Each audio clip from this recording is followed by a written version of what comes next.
The Hard Rock Show is brought to you by Evolution Music, Rock Guitar Lessons, Hellfire Records, Seren Cabinets and Shop Fitting, and Liquid Images.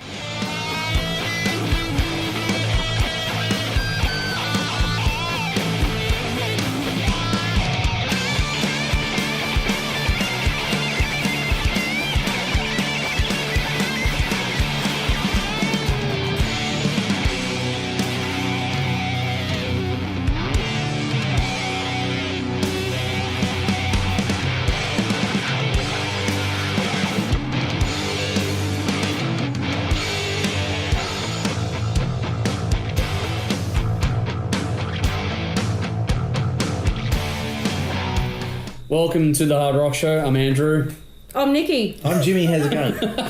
Smooth start. We've already done one before as well. Thank you all for tuning in to this fucking stupid shenanigans. Tonight we're going to bring you reviews and clips and whatever else of Holly West with Mokita, Black Label Society with Grimace Tits, Phil Campbell and the Bastard Sons with The Age of Absurdity, and Thundermother with their self-titled album. We'll have Hot Topic and fucking Geek Guide and whatever else as well coming up, so stay locked in on your dials. Whatever doesn't make it to the TV cut will go to YouTube, so please subscribe. Details at the bottom of the screen. YouTube is important to us. We're trying to get to 1,000 subscribers as fast as we can because YouTube are changing things up. That's how it's actually really important now. Yeah.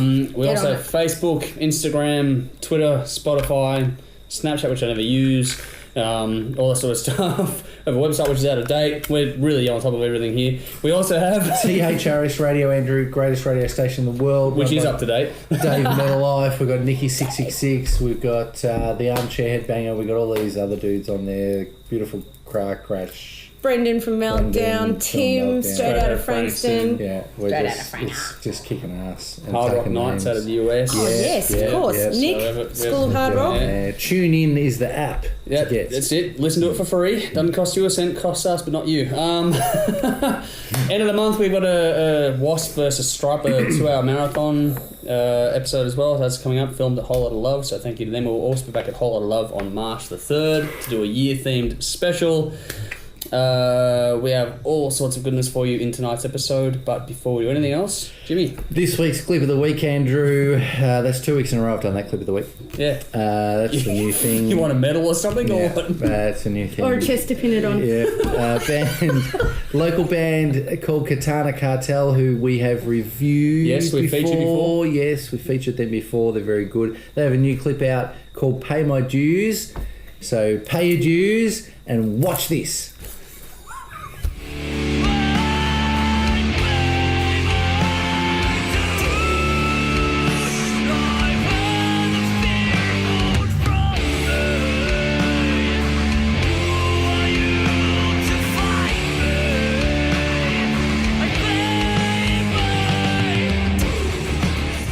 Now, as you're all getting used to, we are revolving or evolving or whatever you want to put it as for the panel. We have Nikki with us tonight, and Nikki comes to us with a different hot topic for this evening, and that's about, I guess, production values being skimped on for the support bands versus the headline band, which we have kind of discussed in the past, but because I have a new opinion on this, I'd like to get a new, fresh perspective. So, Nikki, give us why this came about and what your thoughts are on the whole thing.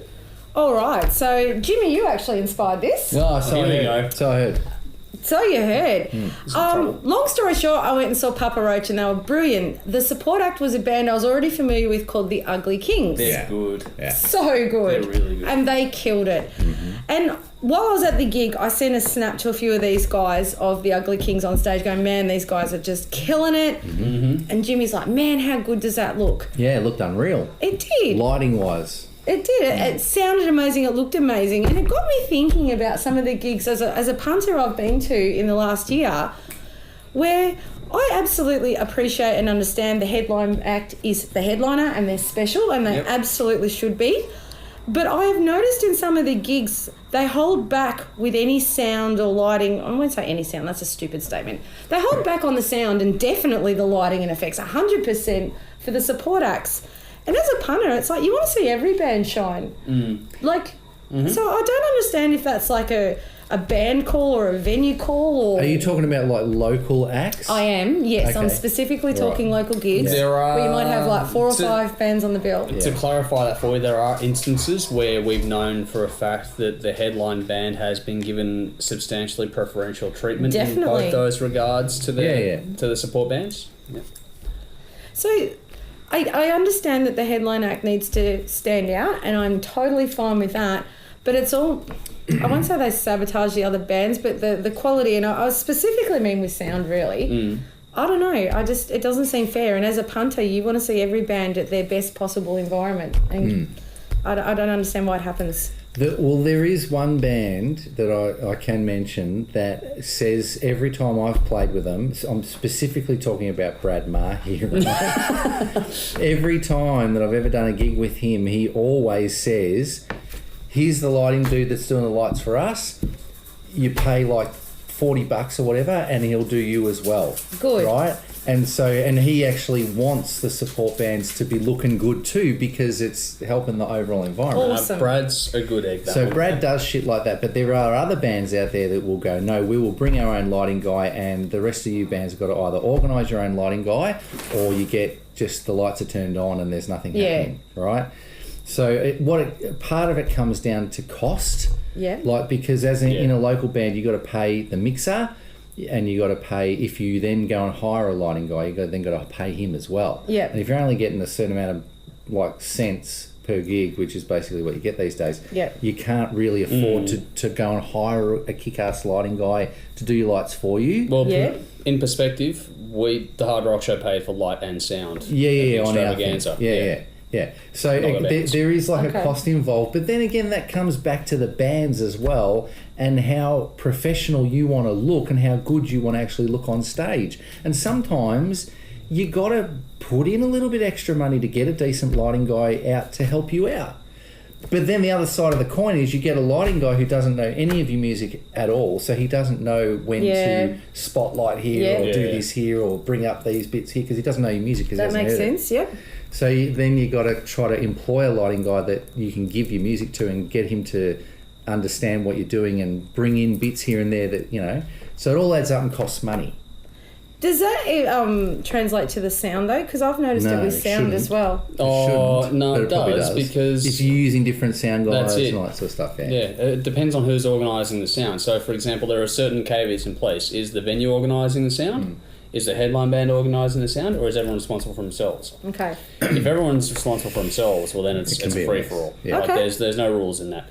If the venue are organising it or the headliner are organising it, then it gets a bit trickier, because from a punter's perspective, you want everyone to look and sound as good as each other. Because in this term of the world, I believe in a completely open and free market. If you're good enough, you'll show it. You shouldn't need extra treatment on your lights or sound to outdo your support bands. If you're that fucking good that you're a headliner, you should be that fucking good. Period. If you're that afraid of competition, improve your fucking act. Like, it's pretty straightforward. Well, that's right. Because then you get better, the punters get a better experience, and the word spreads faster, all that sort of stuff, that it all adds up to good outcome. But the politics, I guess, for lack of a better term, behind it. So I don't agree personally. I'm with you. Like, I want to go to a gig and I want every band to look and sound fan-fucking-tastic. Like, they've got to be on. It's the complete package. When you go to live music, it's not a CD. It's not any of those controlled things that you want. You want to get the real deal. Yeah. So the light and the sound, all that stuff is 2/3 of the product, because the band is the final third. What I think happens in this regard is it's usually a breakdown behind the scenes in communication. Yeah. So, for example, let's say the headline band, Papa Roach, they've brought over a sound guy from the States. I don't know, but this is a theory. So then Ugly Kings are trying to get a sound guy, and this is all hypothetical, this is not naming names, but... No, because in this instance, they were given the same treatment, and it was brilliant as a punter, because they were on a level playing field. And it's the same. I've said it before with the Spotify rant stuff. It's the market determines it, and I think that in a free open market, you should have everyone on the same playing field so to speak, to be as good or as bad as they actually are. In the real world, though, it doesn't work. It doesn't work like that. And so you've got to understand that, for example, at our extravaganza, we had one lighting technician for the whole night, but 2 different sound technicians. Mm-hmm. And so they billed us according to what bands they did and whatever else have you. And the lighting person was sourced for us by the venue. Now, all 3, I should say, did a fantastic job, so we're happy. And all the bands are happy too. So it worked for us. Yeah. But for us as the event organiser, we took that on board to make sure that happened versus the bands being left to do with it themselves. Now, bands should, in this context, reach out to make those connections. They should reach out to sound and lighting technicians to get them familiar, because if the sound and lighting individual does not know what you do, well, you can't expect them to give it's going to be fucking hit and miss at best. Yeah. But if they know what you do, know what you're about, get them to come down. Because I've dealt with bands, I think Acolyte are one of them. There's a few lines as well that treat the sound and lighting as part of their team. They so would. So they have the same especially people. Especially their presence on stage. They have the same people do the same gigs all the time. And so they bring them into the core of the organisation, so to speak. The thing with that is the cost. It's true. That's where it comes down to... And that's where it comes down to your commitment to your art. That's exactly right. Fair enough. How much you're willing to spend on what you want to do to get somewhere versus... It's a balancing act, though, because cost versus reward, it's not as cut and dried as that. You're not going to guarantee 50 more punters through the door because you've got good sound and light. That's true. But I think that what you gain in reputation, if you can afford the outlay, is much better for you overall than if you're just leaving it to chance on the night, if the venue's always doing it. Like, we've been lucky, we've worked with good people in good venues and stuff for us ourselves. We've always had a good experience in this regard, because I don't know if it's because we've got some sort of profile or what, but we've been looked after. So everything we've done, be it venues we've booked or extravaganzas, or we've been okay. Everything's come off all right. Yeah. It's for the bands that are starting out and all that sort of stuff that becomes really, really noticeable. And then for the same time for the big international tours with the support acts. Now, I don't agree, for the record, again, I don't agree with the headline act stipulating or putting things in place that hurt the chances of the support acts to look and sound as good, because again, I said, if you are that good, you will be that good. If you're not, fix it. And that's happened since day dot. Because Kiss are a classic example of that. Yep. You know, they would go to a gig, they'd be supporting someone, and they'd bring their whole pyro and everything, and they'd rock up and put it all on stage, and the headline band would be like, no fucking way, you're not using that, you can't have that, you can only have half the PA, all that sort of shit. And that's gone on since day dot. We've spoken to bands out of Europe or Northern Ireland and stuff that were supporting bigger touring acts that were not allowed use of foldbacks and or decent sound check time and things.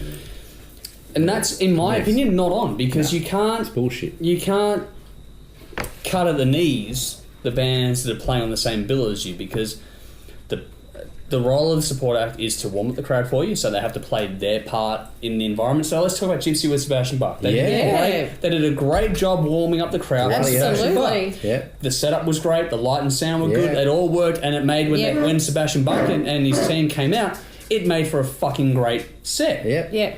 Everything was primed right, which means you've done your job right. Yeah. But if you'd have had, no matter how good Gypsy were, if they'd have had shit light and sound to go with that, it would have diminished the experience and not set the tone for the event that the evening was, in my opinion. So that's an example when it goes right. Examples when it go wrong are plenty. Like you were talking about when Kiss were being a support. There's heaps. We were talking, like I was saying before, about that one band. I think the band is folded now that I'm thinking of, but I think they were supporting actually Skid Row. Yeah, right. And they were talking about how they were on the tour, but they kept getting ditched with the bus and the load out, and they were only allowed to sound check it like 5 minutes before they went on stage, and then when they got to play, they only had half of the PA and half of the fallback available to them, and they weren't allowed to leave even water on the stage and stuff like, you know. Don't be a fucking diva about your shit. Like I said, if you're good enough, then be good enough. Step up to the plate and perform to the standard that people are paying you to fucking see. Because at the end of the day, the headline or the top name on that bill is what people are paying for. The rest down from there sort of peters out a bit. But the flip side of that is that the bands want to control their own destiny, which they should do. Yep. Correct. Put in the extra money, the extra effort to source the right people at the right cost for what they're trying to accomplish. So it's a bit of a each way, what you're betting each way, you're doing the fucking winner and the place kind of thing when you're backing a horse, so to speak. So you got to make sure that, in my take, in anything like this, it's control what you can control. So if you can't control it, okay. But even at the fundamental level, when you sign a contract, you can choose to sign or not sign that contract, no matter how good the opportunity is. If it's going to fuck you over, don't do it. Yeah. And the flip side again is that if you have the opportunity to bring people in that know your stuff, then do so, because it's going to make you look and sound a lot better, because you're never going to play to that many people at the same time, or maybe not never, but not very often. Like, so if Gypsy had screwed the pooch and fucked it up and things have been terrible, they wouldn't likely get a chance to play to that many people again anytime soon. And this is not, everything went well, but whole thing is that if you have an opportunity, make it the very best you can. So I know some bands that rehearse with their sound and light people. Yeah. Okay. And that costs them a fuckload. Yeah. But they want it to be perfect when they hit the stage. That's right. And that's within their control to do so. Yeah. So they book their shows, and when they book their shows, they make sure their sound and light people are available to do the same thing, not just the band. So it's an entire team. I personally feel that bands need to do more of that, not less of that. I agree. I know it costs. Totally agree. But if you're in this, with this day and age where attention is this fucking small... And the visual medium is so much more important now than what it was. But it's always been important, but even more so now. But the benefit of this now is, and I'm a big advocate of this, we've had our Spotify rant, but it's all the online world now. Yeah. It really is. And I keep banging on about the same fucking thing, but it comes down to, ultimately, if a band records a set that looks and sounds good, they can use that content online. Yeah. How many people are standing there with their phones live at the gig on Facebook? You know what bands should do? Yeah. They are. They should set up a camera. Because I do it. They should set up a camera at the back of the stage to capture the wide shot. Have a lighting and sound guy make it all look and sound great for them, and then reach out to their fan base or look into the event and contact people in the event, or reach out and say who took some footage, send it through to us. We'll cut together a video, learn how to use fucking iMovie, and do that. Like, this is another offshoot now. People are thinking about the money.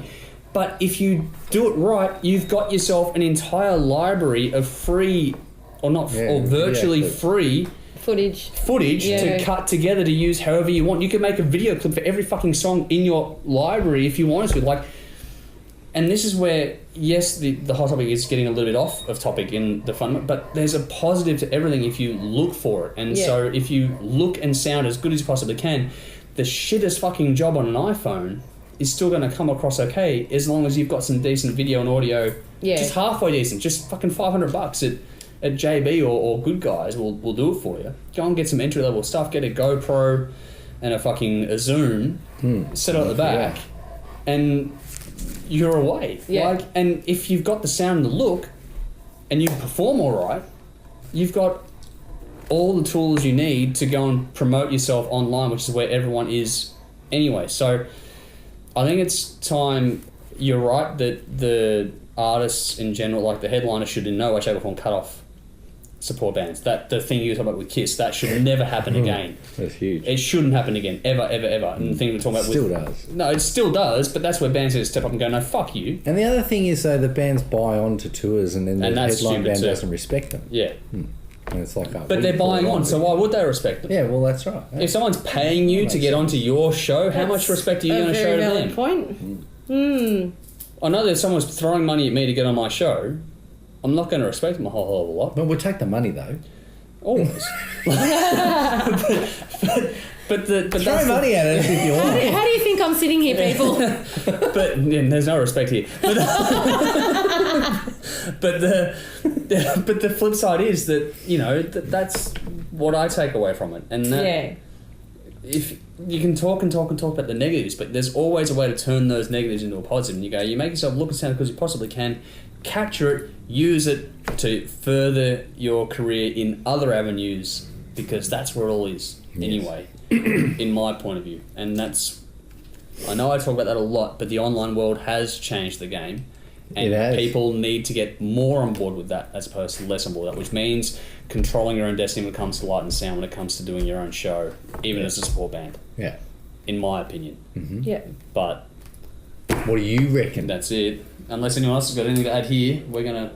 Nah. Nah. What do you think? Give us your thoughts in the content or comments or whatever. Facebook, YouTube, whatever. Let us know. See you later. Move along. Holly West with Mokita. 5 tracks, 20 minutes. A debut EP from this now solo artist that some may be familiar with from Honey. Self-released in January 2018. It was self-produced as well, though it was engineered by Chris Bell.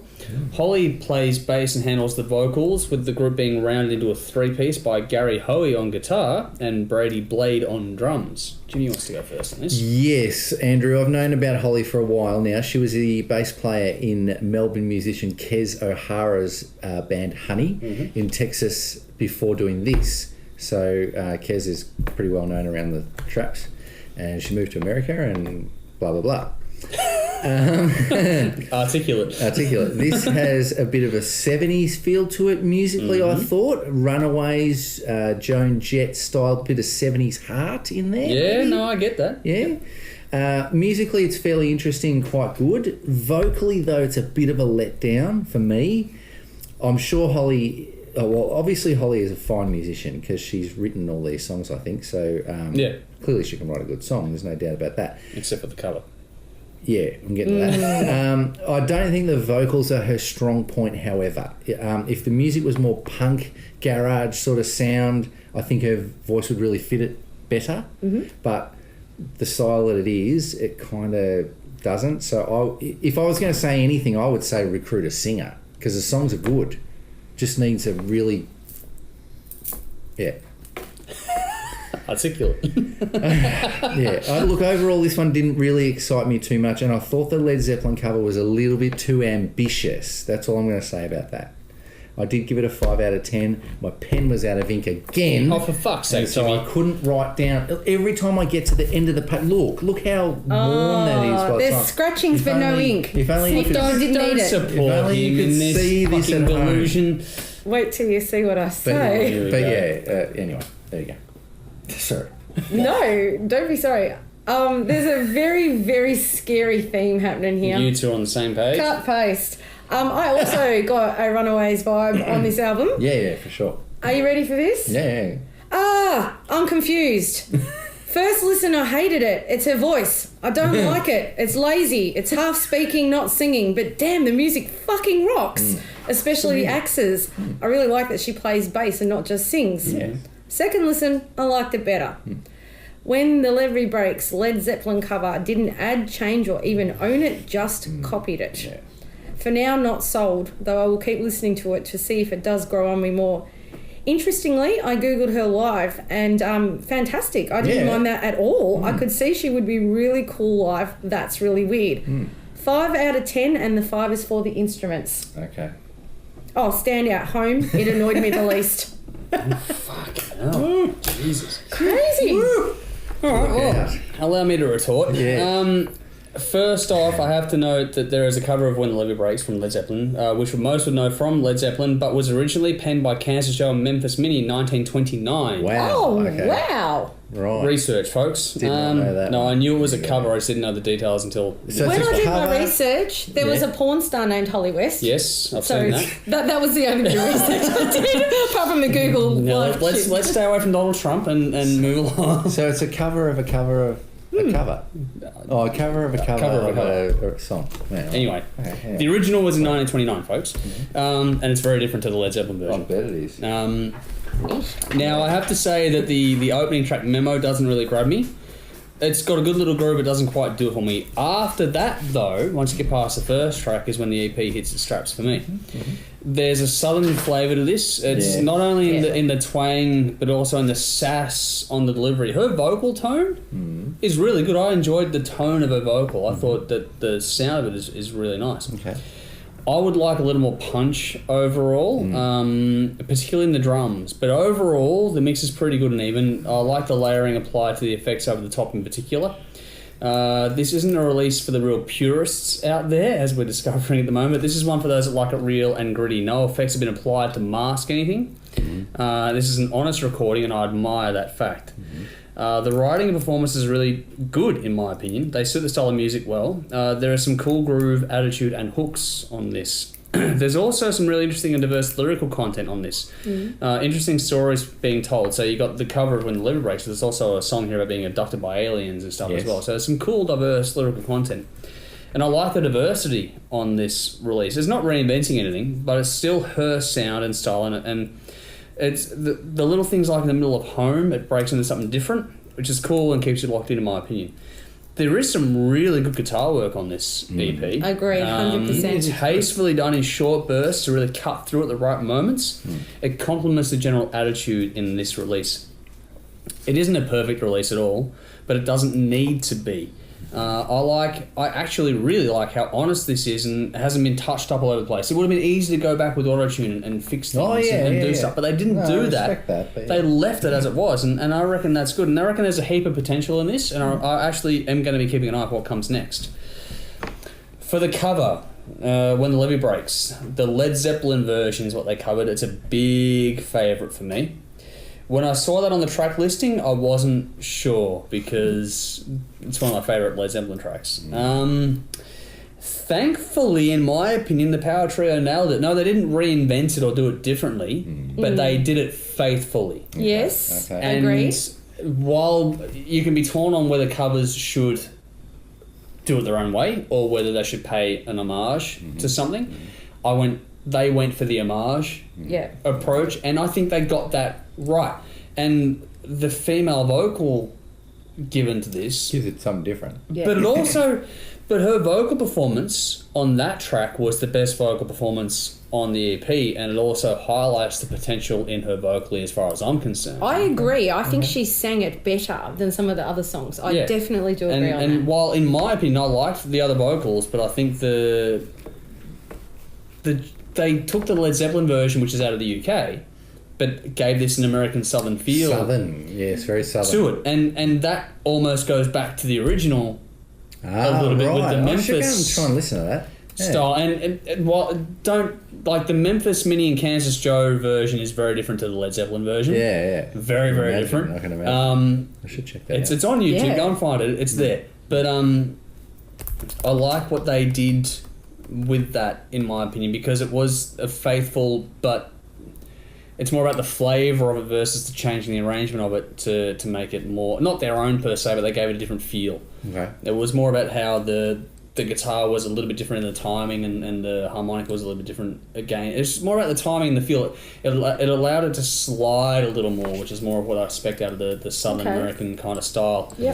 For me. It's a grower though. I think that you need to listen to it a few times for it to really grab you. But if you like some honest female-fronted rock with some strong Southern flavours, you'll enjoy this in my opinion. I gave it an 8 out of 10. I did enjoy it. Home Mokita, which is funny because that word actually means like to talk about the elephant in the room. Oh, okay. Yeah, and that's what the song's about. So they really did that well. And also picked When the Liver Breaks. I thought that was really cool. So that's my opinion. Got diverse choices here, or diverse opinions here. So let us know for yourselves and check it out.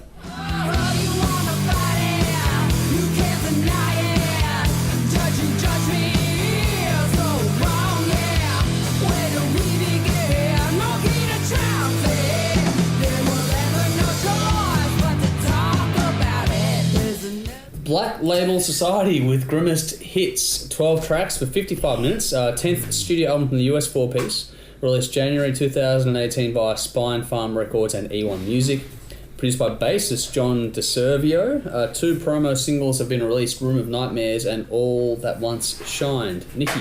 Oh, right. Grimmest hits, not greatest hits. No, it's not. That's funny, that. It's confusing. An easy listen. I did like it. Massive Aussie 70s vibe. Some sick guitaring. The only issue for me is the songs all sounded a bit sameish. Some rockers, some ballads, some more rockers, some more ballads. Not bad, just not a lot different. So many lineup changes over the years because last review he said we need to do research, so I went on the couch and Googled some stuff before I came back. So many lineup changes over the years, but wow, Pete's from Alice in Chains, Breaking Benjamin, Metallica, Danzig and Evanescence. Saw this described as groove metal, and I could not have put it better myself. 7 out of 10. Standout, Seasons of Falter, which I think might have been the opening track. Oh, okay. And A Love Unreal. Nice. Yeah, this band has never really done it for me. I've tried hard, but yeah, they've always been a bit ho-hum, a bit hit and miss. But the more I listen to this album, the more I am liking it. Zach's guitar sound and his tone is always killer. I love the sound that Zakk Wylde gets from his guitar and his little amplifier. My Sonic Circus bandmate, that's my band Sonic Circus, hello, I'll plug it. Here we go. My Sonic Circus bandmate Vic reckons that this is like a down-tuned Aussie album, and I reckon he's right. I got an Aussie vibe. I reckon he's right. Zach's voice is very similar to Ozzy's. Very much so. And many of the songs on this sound like Ozzy Osbourne songs, which kind of makes sense because Zach writes... Zach has been playing with Ozzy for so fucking long. So it all makes sense. Yeah, it rounds itself out. Like you, Nikki, I thought it was a bit one-paced. I get it's the style, but I get a little bit bored if there's not some variety in the songs. It kind of starts to bore me. Some fantastic riffs. It's Zakk Wylde, so you know that there's going to be some great riffs because he's a fantastic player. Yep.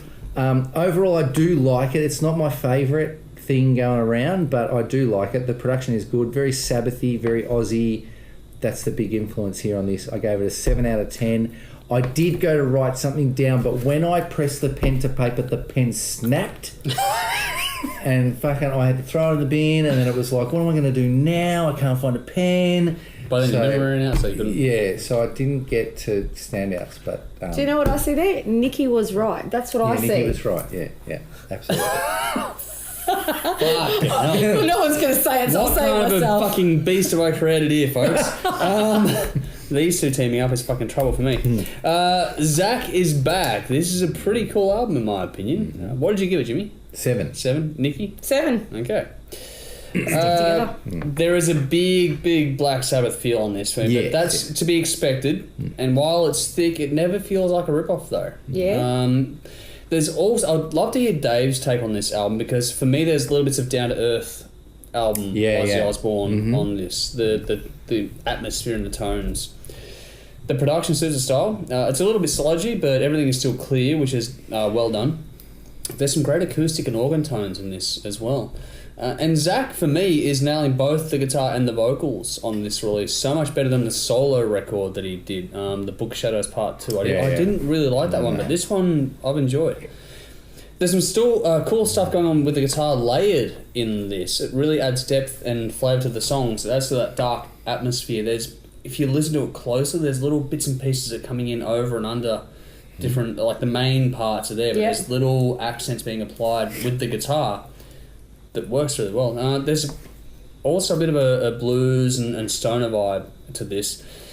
I also thought the vocals get just a little bit of a touch of the Lane Staley kind of vibe and feel to it, or Alice in Chains. It's the no choices and the delivery of it. It's nice little mid-song breaks in there as well. There's some cool groove on this. Great feel in the songs. The lyrics are really well done too. There's nice hooks on this, which actually make it memorable to me. And Zach can fucking play a mean guitar. I think everyone knows that. Yeah. And while on this record it's certainly prolific, it never goes too far. No, I like that. It's tasteful. Yeah, it flirts with that edge a little bit. It does flirt with going too far, but then it just pulls it back right at that right moment to go, okay, he didn't blow his load, so to speak. He just went, okay, cool, I'll pull it back now. That was good. I enjoyed that. Sniffed it but didn't eat it. Zach doesn't blow his load, Andrew. No, that is correct. No, not like Ingve. Fucking put the boots in on that one. Anyway, I love the rhythm section on this record though. The guitar parts, the bass, the drums really allow Zach to shine out front on both the guitar and the vocals. They hold it all down well, and while the riff sections are for the most part a bit repetitive, I get the impression that they are done with just enough diversity to not only keep the listener interested, but also the player. If I was playing rhythm guitar in this band, I'd be happy because you wouldn't get bored. The riffs do just enough, and the groove, the flow is there, that if you were in the rhythm section, you'd be going, actually, this is fun. Yeah. For me. I was a rhythm player, so just bear with me. It's got good track order as well, along with good track diversity, both in style and length of songs. It's a longer album, but the variation helps you to stay with it. I also love the variations to the guitar tones in this. I'm not sure if it's different amps or rooms or reverbs or what they did, but they did some little things on the guitar which made it interesting to me, really paying attention to it. And all the above said, there are actually some really beautiful songs on this. They really dial it back and allow the heart to show a bit more. They're really well done. You can just tell a lot of thought has gone into this, and I genuinely appreciate it. All in all, it's probably a little bit too long for back-to-back listens, but it's one you will go back to in time. Like, maybe not immediately, but you'll put it on maybe a week, 2 weeks later, you'll come back to it. And I reckon that this is one I would certainly go and see live. I really enjoy it live. Always good live. Yeah. This is a great record of all new tracks, not a greatest hits compilation I think he's covered. Any fans of sort of heavy or doomy sort of rock, fans of Black Sabbath in particular, should check this out. Probably one of my favourites from this man. 8.5 out of 10. Illusions of Peace, Rumor Nightmares, All at Once Shined, and The Day That Heaven Had Gone Away were my standouts. So we've got a bit of a cross-section between you and I. Check it out for yourselves. Give us your thoughts.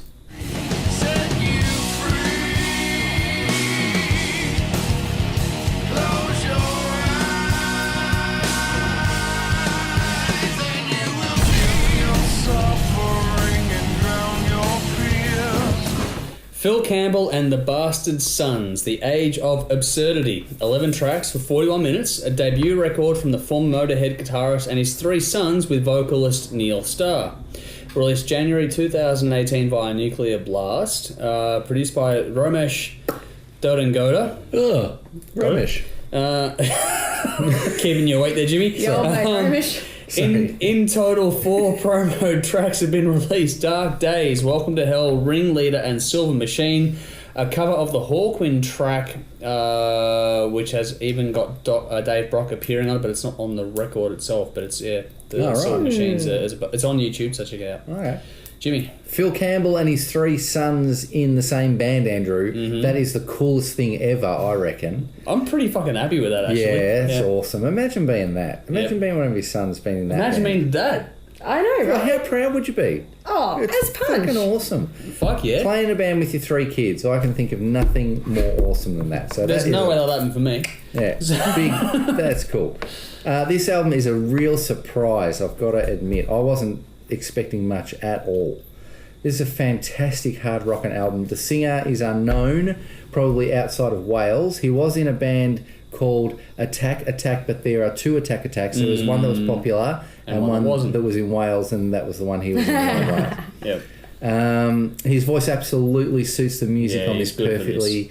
Not a huge range, but he doesn't need it because his delivery and the emotion just nails it. Fantastic. This is simply a fantastic hard rock album. It's not breaking any molds, and it doesn't need to. It's just fucking rock and roll, mate.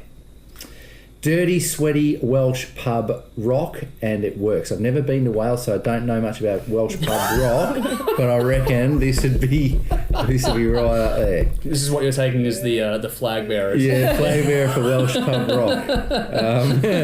It's fist in the air stuff. Make sure Phil knows that. Yes, that's right.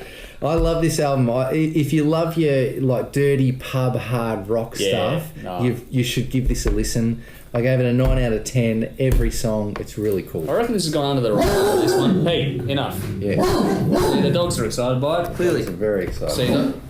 Go on, Nikki. All right, Jimmy, this is just getting scary. So I'm going to start by 9 out of 10 is actually what I gave it. 9 out of 10.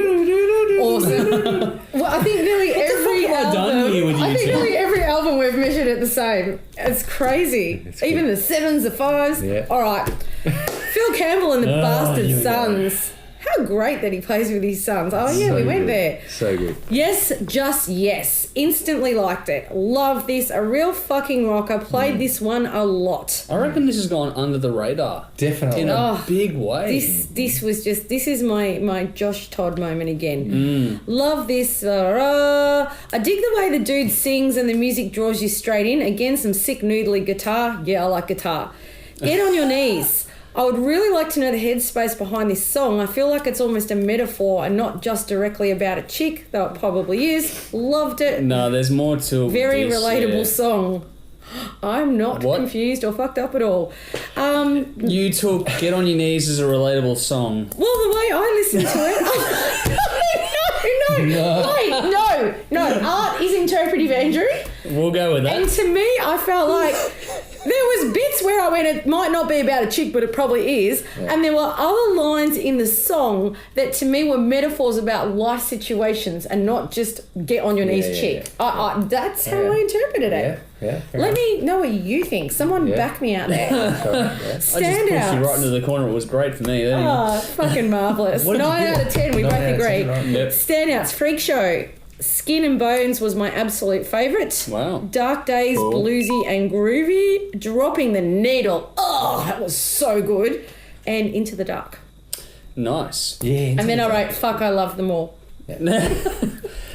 Now, the roots are deep, but Motorhead, this is not. No. This is a real dose of rock and roll, though. He is still playing rock and roll. The vocalist kind of reminds me of 3 Days Grace. Earlier stuff like that. Adam Gontier, I think, was the vocalist there earlier on. Yeah. But the energy on this is fantastic. The album sounds great. Really modern production that's really evenly done. Everything is crisp and clear with that guitar tone that we've come to know so well from Motorhead, so he's carried that across to this band. Yes. The vocals are pretty damn good too, as are the Sons. This is all clicked pretty damn well. This is a really good... What I find about this album is it's a perfect blend of old rock and new rock. Yeah. That's right. It brings those two worlds together like no album before, in my opinion. You've got one of the mainstays of Motorhead playing with his sons that have all been brought up around bands like Three Days Grace and that. And they've blended those two worlds perfectly. Yeah. This has a really good energy. It's still rooted in the old school blues, but the rhythm underneath really follows that, and the groove just lifts this one right up. And as I was saying, it's like the generation gap has actually come together and created something really cool in this release. It almost gets to be genuine metal at points as well, in my opinion. I meant to say there was a Dio thing on that song Into the Dark. There is actually some parts where you go, fuck, they've gone just from rock and roll or Motorhead sort of S kind of stuff into fucking full-on metal. They really did stretch it a little bit. Yeah. And this one is just pure attitude. I like how this is a genuine melting pot between the old and the new. It's the best way to describe this. I've said it like 3 times now. There is some serious depth and diversity on this, though.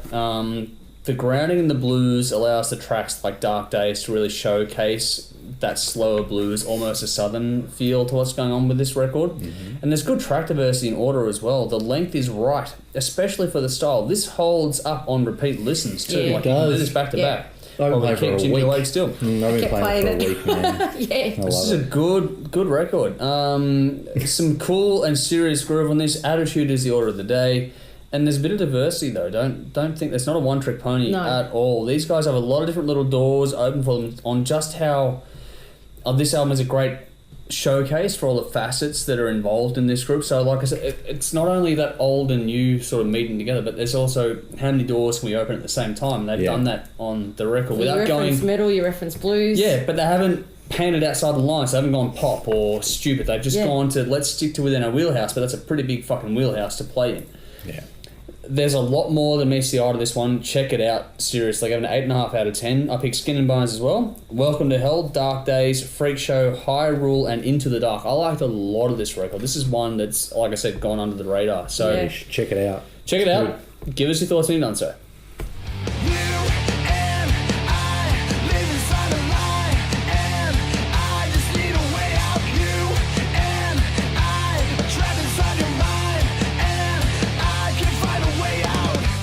Well, we have Fred and Nala losing their shit, and we're about to do the gig, guys. So here's Jody with that to try this one out. How it's all going? Good luck. All right. Starting off, Saturday the 24th of February, Utah, Get Me To. 2-piece band festival at Whole Lotta Love in Brunswick East, featuring 9 2-piece bands and free entry. Awesome. On February the 28th to March the 4th, Overkill are touring Australia. Get down there. Friday, get down where? It just says they're touring Australia. Well, all over the venues. All right, Friday the 2nd of March. Eat the Damn Orange, featuring Brendan, who has joined our THRS panel. We'll be returning to the live scene again with special guests yet to be announced, performing at the Matthew Flinders Hotel in Chadstone, and all ages welcome if accompanied by an adult. Yep. Saturday the 3rd of March, the Hard Rock Show pays tribute to the year that was 1978 at Whole Lot of Love. Whole Lot of Bar Love works. Whole Lot of Love Bar in Brunswick East. Get down and see us look like idiots when Come down, say hi. Yep. On Sunday the 4th of March, Sydney Road Street Party at the Brunny.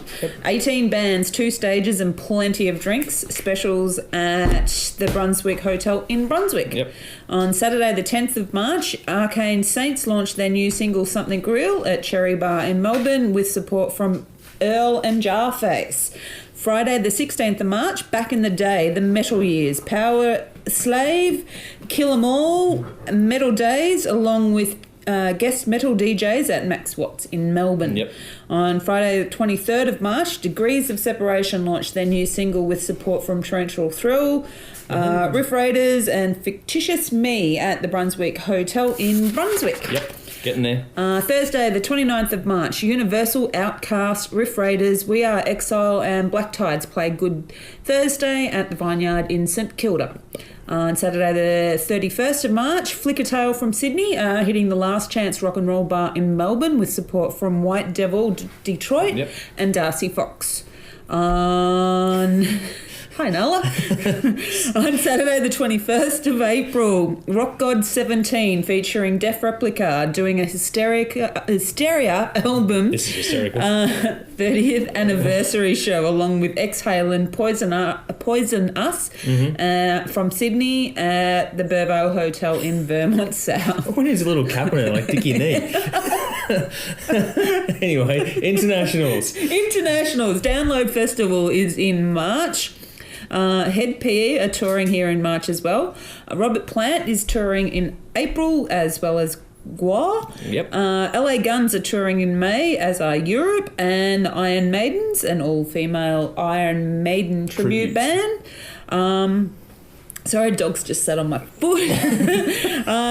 So Iron Maidens are touring in June. Yep. Also, pencil in June the 2nd as a date to keep free for Legion of Steel 2018. Yep. Now, at the end of the month, which is next week, we're airing our Wasp vs. Striper 2-hour special that was filmed at Whole Lot of Love Bar, along with another marathon on Channel 31. Our next open to the public taping, as we just discussed, was 3rd of March, Whole Lot of Love Bar, the 78 tribute special. Lineups and events are always subject to change, so please keep up to date with those that interest you on Facebook. Let us know if there's anything you want to have plugged on this. Let us know. Yep. Thanks. Bye. Bye. It's not so complicated. Can't see the sun from the shadow of death. Under this cold inversion, no one knows the doors are fucking empty. Pay me. Thundermother, self-titled, 13 tracks for 44 minutes, the 3rd studio album from the Swedish 4-piece after a major lineup change, which they went from a 5-piece to a 4-piece, and only one original founding member was left standing. Yeah. This one is due for release in February 2018 via Despots Records, produced by Thomas Pleck Johansson, with whom everything including vocals was recorded live and almost all done in one take. Yes, read that. 3 promo tracks have been released so far: We Fight for Rock and Roll, Whatever, and Fire in the Rain. Nikki's going first before a battery dies. Yes, his pen runs out of ink, my battery goes flat. Correct. Thundermother, this name just cracks me up, but hot damn, these girls rock. Thundermother, I think a Thunder Buddy from whatever movie that was. Yeah. Ted. Ted. Fuck you, Thunder.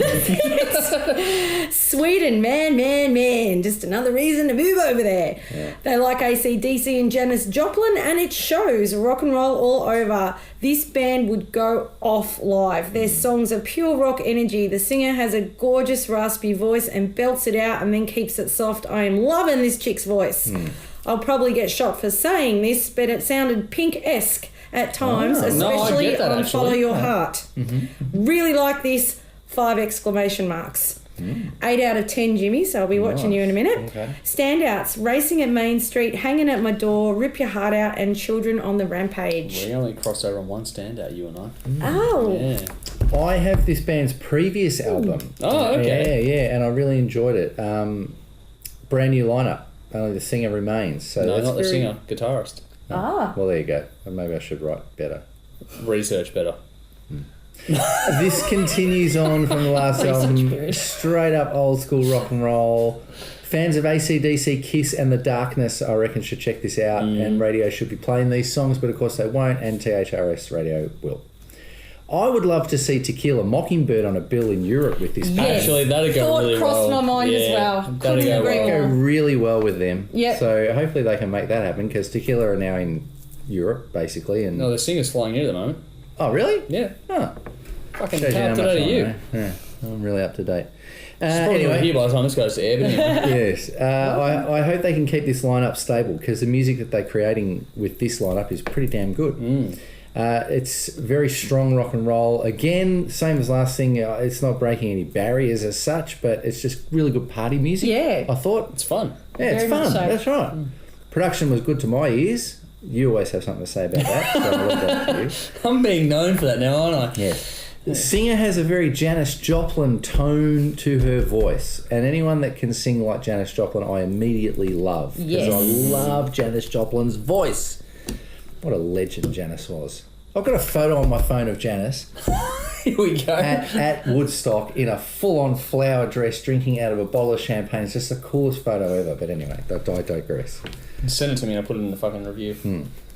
Yeah, very strong hard rock album. I gave it an 8 out of 10. I did write down a song, We Fight for Rock and Roll. That was my Nice. standout track. One of the singles. So we gave it the same score again. Again, yes, I'm going going to well. have to separate you two at Yeah, this rate. going well. I reckon. Put me in with the dogs. Put him in there. Fucking. You're easier on the eyes. Been there before, don't worry about that. Yeah, there. With the dogs or in the doghouse, Jimmy. Anyway, who let the Doghouse. dogs out? This is quite the little surprise pack of this one. I love when albums come out of the blue like this one has. If you're a fan of AC/DC, you should really check this out. Yeah. That said, this is not a knockoff. No. This is the next generation coming through, Yes. is what this is. This one opens up with a real mission statement kind of a track, but then just follows on from there. The production is really damn good. I love the use of panning on the guitars on this one. Real old school approach. You don't often Left hear and one right. guitar Yeah. left and right. That Yeah. was fucking cool. Yeah. Like, thank you. Yeah. Someone did that. Thomas Plekiansen has done a few really cool releases. I forget exactly what, but he's got a few names under his belt now. So yeah, check out his catalogue of work. Everything has the right amount of punch to it, and everyone gets their little moment to shine on this record as well. I'm going to try and get this right. I apologise if I don't. Guanisa Mancini, I think it is a real vocal talent. Yeah. She She's reminds great. me, you guys got Janis Joplin, but I got a bit of Lizzie Hale in there Yeah, as well. yes. Similar thing, yes. I reckon she could actually give Lizzie Hale a bit of a run for her money as well, and that's saying something as far as I'm concerned, because I admire Lizzie's vocal. The backing and gang vocals really complement her well as well, and on top of that, each and every one nails their part overall on this entire record. This has great drive and groove as well. Every song has a real electric kind of an energy. This album alone should be enough to put to bed that all female groups can't go toe-to-toe with the guys. This is just as good easy. Easily. Absolutely. This is if you want, you know, if girls out there want to stand behind a band, Yeah. this one, like, Shit, seriously, because this is an empowering record as far as I'm The concerned. dude from Airborne wrote a review and he said the 3 best bands in the world: Bullet, Airborne, and Thundermother. There you go. Yeah. Vintage tones, and the music pays homage to the past without ripping any of it off. Really well done that a band can wear influences like, in my opinion, AC/DC, The Angels, and Deep Purple, but not copy any of them outright. And I love the lyrics too. Now, each song has a little story, and the little anthem moments are great. You can imagine this being not only really good, but a hell of a lot of fun live. Yeah, I think so. And I love the panning at times on those backing or gang vocals, not only the guitar, but the way the vocals have been sort of to come across left and right. It's just so well done. Yeah. They help to kick off that feel, the fun. Put this on in a big room with a fucking massive sound system. This is going to give you something else, I reckon. Yeah. All the above said, this is not a one-trick pony album or band. The track Fire in the Rain, the band's first ever ballad, is really well done and well placed in the track order as well. Yep. And there are some really good hooks in here too. It'll never get radio play in Australia, I should say, but I reckon in Europe or the US this should go really well. This is just a really damn good balls out, pardon the pun, hard rock record. It's great album craft. They aren't reinventing the wheel like you were saying to me, but they are helping to prove there is another generation of this genre alive and well and kicking out there. That's right, exactly. They should really tour with Hailstorm or Airborne. Yeah. This is an empowering record and we should get more like this as far as I'm concerned, not less. Well performed, well written. This is an electric little release. Some subtle little things in there that are really cool and worth looking out for as well. 8.5 out of 10. The Original Sin, Fire in the Rain, Hanging at My Door, and We Fight for Rock and Roll. My standouts. Check it out for yourselves, folks. You won't want to fucking miss this one. Let us know what you think. We fight in the name of rock and roll. We fight in the name of rock and roll. We fight in the name of rock and roll. We fight for rock and roll tonight. Well, that's it for another week of the Hard Rock Show. Thank you all for tuning in. Details at the bottom of the screen, as always, to follow us on Facebook, Instagram, Twitter, Spotify, Snapchat, YouTube. Please subscribe to YouTube. We're on everything, man. We are on everything. Fuck, you know what though? The problem is that every time we think we're on top of the social media side, a new platform fucking arises. Yeah. So like, there's Twitch and that out there now, which we should try and get onto that as well. And I'm like, for fuck's sake. Okay, we're going to set up Patreon. And what you should do is help us out so we can actually get more done. Yeah. But anyway, I digress. We also have THRS Radio, Andrew, greatest radio station in the world. Dave Metalife, Nicky 66, Armchair Headbanger, the bloody whatever it is from Frankston. And all those Straight out of Frankston. Meltdown. Best TuneIn app. Get that. Type in THRS Radio into the TuneIn app or your Google machine. You're there. You'll find it. Pretty easy. We also have a 2-hour special next week as this goes to air, so end of the month. Wasp versus Striper, which is filmed at Whole Lot of Love. And if you want to join us, we'll be back at that venue again, March the 3rd, to film a year theme special. We have sponsors to thank: Evolution Music, Rock Guitar Lessons, Liquid Images, Hellfire Records, and Saren Campbell Shop Fitting, and Alessa Ego. Thank you guys. We appreciate it. Yeah, legends. I think we've about covered all those things off, apart from one little detail.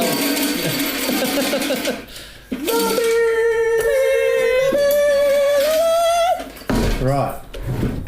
This week, by the time this episode goes to air, this will be long gone, but there may be a little twist in the tail. I'm putting vegans in the bin. Not every vegan, because I know some really lovely vegans. But this probably goes back to like 2 months ago by the time this airs. But about 3 weeks ago. Oh, 3 weeks ago. There were 35 dickhead vegans that stormed a meat restaurant. They carried on like dickheads, like pork chops, actually. And, that was so there for the taking. Oh, they had a beef, eh? They did. They had a beef. And they're carrying on. They've threatened to do it again. So it may well have happened again by the time this goes to air. Look, if I'm sitting in a restaurant eating my steak and you come in there and carry on like a dickhead, I'm going to throw my steak at your face. It's going to end in violence. I'm telling you, this is going to end bad. I get that these people want to make a statement. Fair enough. But I'm telling you, this will end really bad. If you go and interrupt people eating a meal that they've paid for, you're an idiot. Okay? Make your statement. There are better ways to make your point. Go protest, but don't go to a steakhouse, okay? Because a lot of bogans eating steakhouses, and bogans won't put up with this shit anymore. Okay? I'm a bogan. Look at me. If I'm eating a steak, you're going to get it in the head. I'm just warning you. In the bin, vegans, not all, just some. Wholeheartedly agree with that. You can't ram your opinion down someone's throat. Ideology. That's not cool. It's not going to work. Imagine if it was a religion doing that, we'd all be fucking going off our head at it. Man, so exactly. It's the same thing as far as I'm concerned. But anyway. Yeah. On a related topic. Well, here we go. I saw this thing on Facebook. My brain exploded. Good old Facebook. I hope this is not true. So, by the time this airs, we'll find out. I heard that they were not going to have grid girls at the Formula One. Oh, yes. What the actual fuck? Are you serious? Yes. Now, Nikki, I agree with you on that. And I don't know if this is a Formula One initiative worldwide. I don't know if it's an Australian I think it's one. actually done by the F1 governing body. I felt that it might have been done by F1 because we objectify women. So we're not going to have catwalk models anymore. Like, man, the world's gone nuts. Yeah. It's gone too far. At some point, there is freedom of choice. If women don't want to participate, then don't. If they do, then let them have the opportunity to do so, as far as I'm And you've seen what concerned. they've worn the last few years anyway. They look like grandmas now anyhow. And I know because I go to the Formula One. Right. I have no issue with the grid girls. Good on them, I say. I think they're part of the event. And I'm just sad and disgusted that our society has just got to this point where no one can do anything, yet... Yeah, cop it. You know... But aren't the grid girls... When the grid girls are there, they're actually educating us. Because they're telling us the numbers of the cars. And also, I mean, I look at the numbers. I'm not one of those sleaze bags that goes, oh, look at... You're not helping. I'm looking at the numbers, right? Isn't that what they do? They're Do moral the numbers? support because when the drivers win, though, you know, give them a well pat them on the back. play them in as they... It's like the girls They in basically boxing. hold the umbrella, mate. Oh, well, that's all right too, because if it rains, they've got to keep the drivers they dry. do. That's exactly what they do. They hold the umbrella It's over like the them. girls in the boxing when they walk around with round 4. Like, I'm thinking, what fucking round is Do it, you mate? know- But there she is telling me. Maybe they educate the drivers as well as the punters. Maybe Mark Webber, oh sorry, he's a bit old news now, isn't he? But maybe they don't know which car to get in, Exactly. and they see the chick with a number and Exactly. go, oh, hang on, that's on me jacket. Spot on. That's me right there. They're the grid girls, education-wise. Oh, I just find the world very, very sad. Please, can we just stop being over politically correct? Please. Agree. You know what? As a counterpoint to that, I'd like to say that, you know what? If you want to do equality, you could have grid guys. Yeah, bloody oath. I want to see them in Lycra. I'm sure you would. And I've actually got no problem with that. Man, I've got a pair of spandex pants at home. Oh, you signing up, Jimmy? F1 Federation, Hang get on that but offer. the other flip side to this argument is, right, how far do you go with what you're saying? Because if you rule out that role in motorsport, Yep. does that mean that women can only drive or be administrators? Or safety officials or whatever else? You're actually taking away one opportunity to earn Fred? What the hell, Fred? as a thought process. Just throwing it out there that, you know, you're actually depriving people of a way to make an income if they choose to do so. No one's forcing these people into it. Correct. Just a point of view. Fred's However, Fred's under the table. my bin for this week is not only It's a Fred's funky farts. one. It's funky. They're always in the bin. They yeah, anyway. But mine is actually Facebook changing its algorithm yet again to make us all be more connected with our fucking friends and family. Are you actually fucking taking the piss? Really? Because I guarantee you the first thing I'm gonna fucking see when I get on Facebook is a goddamn fucking ad. Yep. Otherwise you wouldn't have fucking shareholders.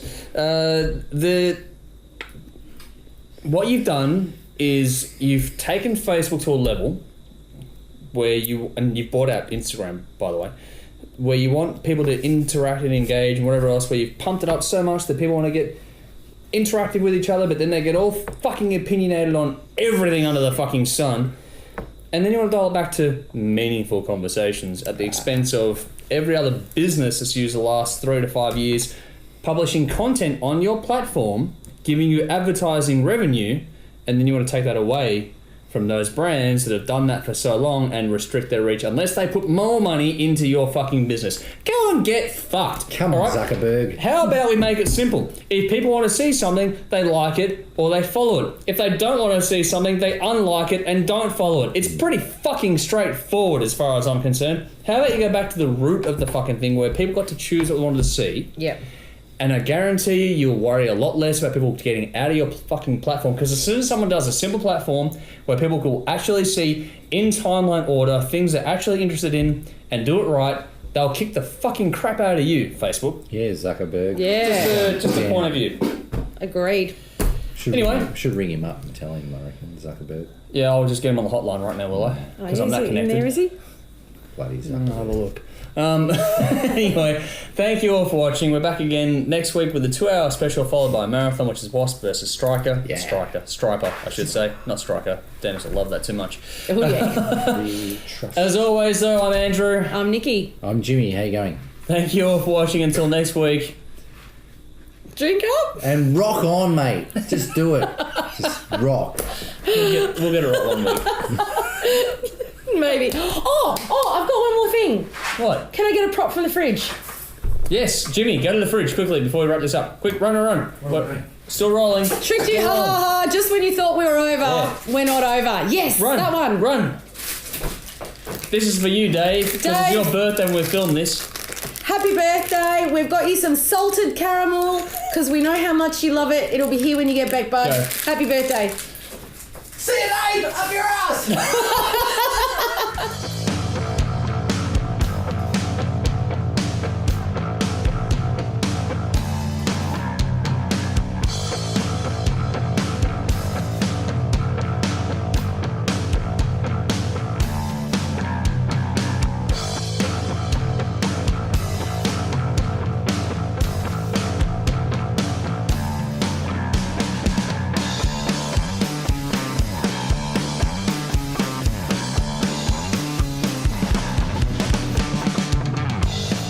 Newsflash, I don't think we're finishing by 11 o'clock. No, Andrew. Shit, Let's go sorry. with I'm sorry. You're Go to not bed. you time bound. Sorry. Totally. I can shut the fuck up. I'll Sorry. just roll out of bed.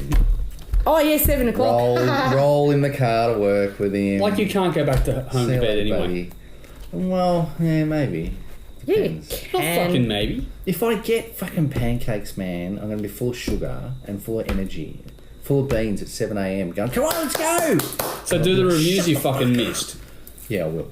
Don't say that because I haven't done them either. I've actually listened to that long distance calling album about 5 times today. Oh, have you? It is magnificent. Oh. Nah, but when you see them, you'll be blown away. They are fucking phenomenal. I'm a bit biased, but they are good. I won't go with something I don't like. Yeah, I'm ready. We're ready. Oh, hang on. Excuse me, Del. Do you want me to straighten your hair? Oh, fuck, I've got to give you some shit about that. What's the Katana Cartel clip? Good. They have a new clip out called Pay My Dues. So pay your dues and watch this. That make any sense at all? Yes, Barely. perfectly. Sorry, I forgot about that. Oh, yeah, I'm here. Oh, God. All right. Just step down, Steve. Speaking of getting on with it, Holly West? Holly West. Right, I've got to find it. You're going to get no sleep, Jimmy. No, I'm not. No sleep to Hammersmith. I'll go first on this one. Alright. All right. We'll knock these over, Jimmy, so you can get some sleep, you old Oh, that'll be nice. You'll be right, Tom. I'll be right. Tough as nails. Yeah. I don't know if I'd use that term, but anyway. See you, Dave! Up your ass! We'll leave it here on his chair for him. The Hard Rock Show is not endorsed by Tin Tams. What? Alright. Generic chocolate biscuit. Da-da. Da-da! For $6, you can boost this post and reach an additional 3,224 people. When I've spent the last fucking 7 years building an audience of over 11,000 people. I know, it's insane, isn't it? The Hard Rock Show would like to thank Evolution Music, Rock Guitar Lessons, Hellfire Records, Serum Cabinets and Shop Fitting, and Liquid Images for their support.